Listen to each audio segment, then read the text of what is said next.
Halo, selamat jumpa di dara.co.id, channelnya Rakyat Berdaulat. Oke, pemirsa, rakyat Indonesia yang berdaulat. Tanggal 9 Februari diperingati sebagai Hari Pers Nasional. Cerita panjang dengan berbagai dinamika dan fenomenanya mengiringi perjalanan pers Indonesia sejak dimulai pada tahun 46. Setiap tahun diperingati, setiap tanggal 9 diperingati sebagai Hari Pers Nasional. Pemirsa dara.co.id,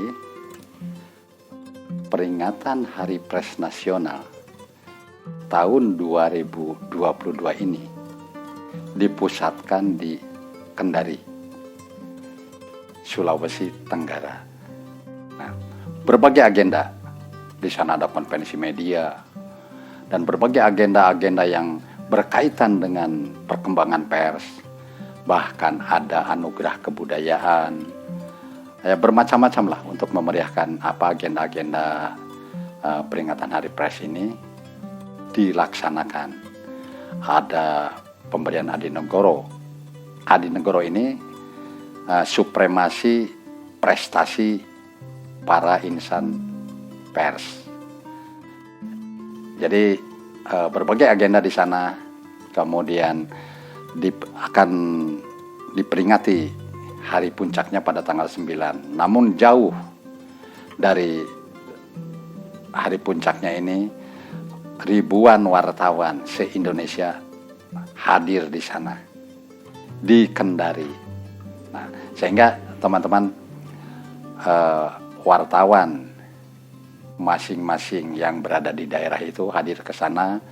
Yang dari provinsi mana kami bisa saling bertemu di sana, saling melepas rindu, saling melepas biasa insan sesama profesi. Jadi kami bisa bertemu dengan kawan-kawan dari Medan, kami bisa bertemu dengan kawan-kawan dari Jawa Timur, dari Papua. Halo Papua. Nah, selamat melaksanakan memperingati Hari Pers. Nah, selintas tentang pers Indonesia itu seperti apa sih gitu kan. Dan bagaimana itu terjadi pada tanggal 9 Februari. Nah, berkumpul pada tanggal 9 Februari tahun 1946 dinyatakan berkumpul para tokoh-tokoh pers nasional yang waktu itu berjuang untuk satu Indonesia. Gitu. Jadi pers punya andil terhadap kemerdekaan Republik Indonesia. Nah, ditetapkannya tanggal 9 Februari sebagai Hari Pers, selain punya kaitan kesejarahan pada tanggal 9 Februari 1946 itu, ditetapkan tanggal 9 Februari sebagai Hari Pers Nasional yang kemudian diperingati setiap tahun berdasarkan keputusan Presiden nomor 5 tahun 1985. Nah, jadi baru ditetapkan tanggal 9 Februari sebagai Hari Pers Nasional itu pada berdasarkan keputusan Presiden nomor 5 tahun 1985. Di sana, di antaranya di keputusan itu, di keputusan Presiden tersebut dinyatakan bahwa Pers Nasional Indonesia memang mempunyai sejarah panjang berkaitan dengan ideologi negara ya, dalam melaksanakan pembangunan sebagai pengamalan Pancasila. Jadi artinya di situ pantas di zaman Orde Baru bahwa pers itu ya pers pembangunan gitu. Pers Pancasila. Tapi bagaimanakah pers nasional di saat ini? Jadi kelihatannya pada saat ini untuk mempertahankan good journalism itu sesuatu yang sulit, sangat sulit berhasil gitu. Sepertinya ini, saya ulangi, mempertahankan good journalism itu sepertinya tugas yang sulit, gitu kan? Kalau saya ingat bincang-bincang ada sebuah catatan dengan Wakil Ketua Dewan Pers Henry Sebangun menganalogikan bahwa pers nasional itu seperti mitos Sisyphus katanya gitu, yang selalu terpukul mundur ketika bergerak naik sedikit. Hantaman dari saat ini nih pemirsa, saat ini rakyat Indonesia, saat ini pers nasional itu dihantam secara agresif oleh news agregator. Nah, sehingga apa? Mengambil iklan media massa, semakin mendalamnya intervensi media sosial ke ruang publik, gitu kan?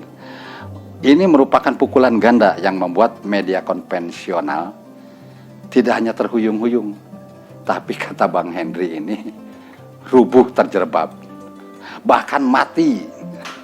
Khususnya media cetak ya, yang mati tadi khususnya media cetak, yang seperti tidak kompatibel lagi dengan perkembangan zaman. Namun pers Indonesia memiliki daya tahan yang hebat, rakyat Indonesia. Seakan tidak pernah putus asa meskipun berbagai hantaman untuk sampai tadi ya, ada yang terjerebab, ada yang tutup gitu kan. Tapi perjuangan pers Indonesia untuk menghadapi jurnalisme yang berkualitas seakan tidak pernah berhenti, maju terus, tetap untuk mempertahankan good journalism tadinya. Di balik kesulitan dan berbagai kendala yang menghadang kerja keras beberapa media menunjukkan ada peluang keberhasilan. Tidak sekedar bertahan, bahkan maju setapak demi setapak. Meski demikian, rakyat Indonesia yang berdaulat hanya sedikit media yang berada dalam pemikiran ideal, mempertahankan jurnalisme yang baik dan perusahaan tetap untung. Itu satu. Ada yang setia pada etos jurnalisme tetapi hidup pas-pasan atau cenderung bertahan hidup. Aduh, bertahan hidup pemirsa di tengah modernisasi segala macam, masih tetap bertahan hidup untuk mempertahankan jurnalisme yang baik. Ada yang menyisihkan idealisme, di samping itu ada juga yang menyisihkan idealisme dan mengutamakan pendapatan agar neraca perusahaan tetap baik. Ada pula yang mengedepankan keuntungan tanpa peduli pada kode etik dan kaidah-kaidah jurnalisme. Itu sisi buruknya. Apalagi dengan saat ini pertumbuhan media cyber bak jamur di musim hujan. Motivasi pendiriannya beragam.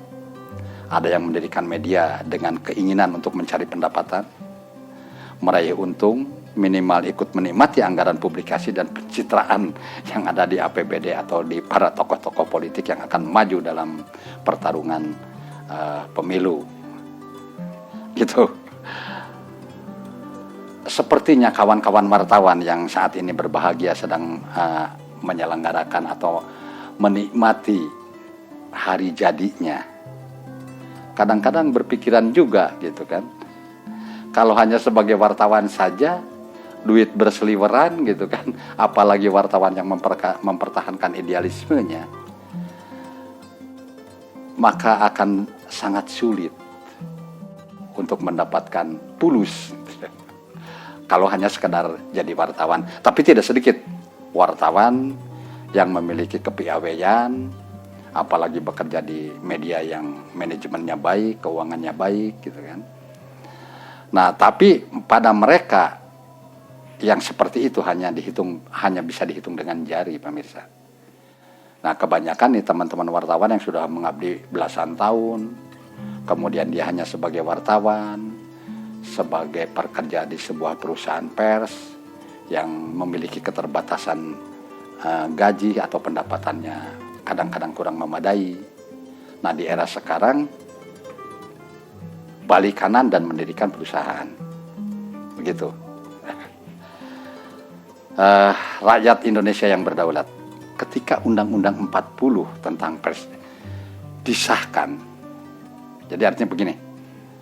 Ketika Undang-Undang 40 tahun 99 tentang pers itu disahkan, yang salah satu pasalnya berbunyi, setiap warga negara Indonesia dan negara berhak mendirikan perusahaan pers. Ini pasal 9. Tentu maksudnya adalah agar kita semua memanfaatkannya untuk memaksimalkan fungsi kontrol sosial. Nah, peran memenuhi hak masyarakat itu salah satu peran pers untuk memenuhi hak masyarakat untuk mengetahui, melakukan pengawasan, kritik, koreksi, dan saran terhadap hal-hal yang berkaitan dengan kepentingan umum, memperjuangkan keadilan dan kebenaran. Itulah sebetulnya esensi pers. Nah, namun di balik itu, di balik gejolak sekarang dan media-media cyber ini tumbuh bak jamur di musim hujan dengan harapan bisa memperkuat barisan pers dan lebih mengoptimalkan fungsi-fungsi tadi yang seperti dinyatakan dalam pasal 9 Undang-Undang 40 itu. Nah, kondisinya seperti apa? Jadi masih banyak pemirsa media yang sekarang bisa bertahan hidup, kemudian tumbuh juga media cyber dengan berbagai keterbatasannya. Nah, namun di sisi lain, insan pers ini masih tetap bertahan untuk hidup, terlepas dari berbagai persoalan yang menderanya. Kadang-kadang para wartawan ini sebagai pejuang sejati dengan imbal balik dari hasil kerjanya. Kadang-kadang Senin dapat, hari Kamis sudah habis, gitu kan? Tapi mereka tetap bersetia. Masih banyak wartawan yang tidak beralih fungsi atau memilih bekerja di tempat lain. Masih banyak pemirsa yang bertahan sebagai wartawan. Entah apa, motivasinya mungkin bisa berbeda. Berbeda. Ada yang tetap bersetia pada kaidah jurnalistik, menciptakan atau berkutat pada good journalism, atau mereka dengan mencoba tetap pengabdian berada di dunia jurnalistik. Di sisi lain mereka ada usaha sampingan.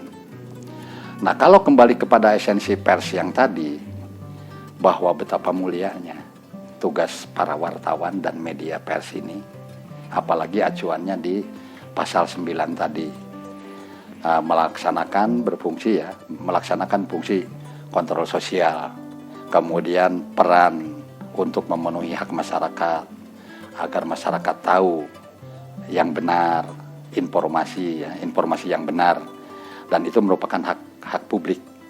Kemudian melakukan pengawasan, kritik sosial, gitu kan, koreksi, dan saran terhadap hal-hal yang berkaitan dengan kepentingan umum.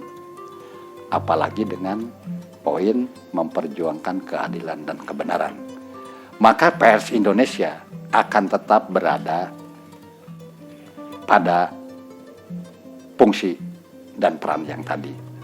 Nah, saya pikir insan pers Indonesia, meskipun ada sedikit yang keluar dari kode etik jurnalistik, kadang-kadang mengabaikan aturan-aturan atau regulasi-regulasi yang ada, tapi itu kita anggap sebagai dinamika.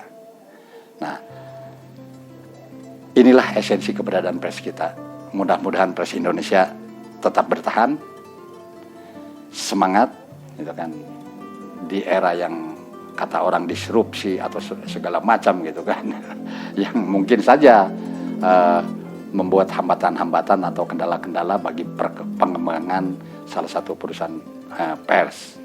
Tapi di balik itu tetap insan pers Indonesia memiliki semangat membaca untuk tetap pada profesinya dan untuk tetap melaksanakan fungsi kontrol sosial dan bertanggung jawab terhadap publik.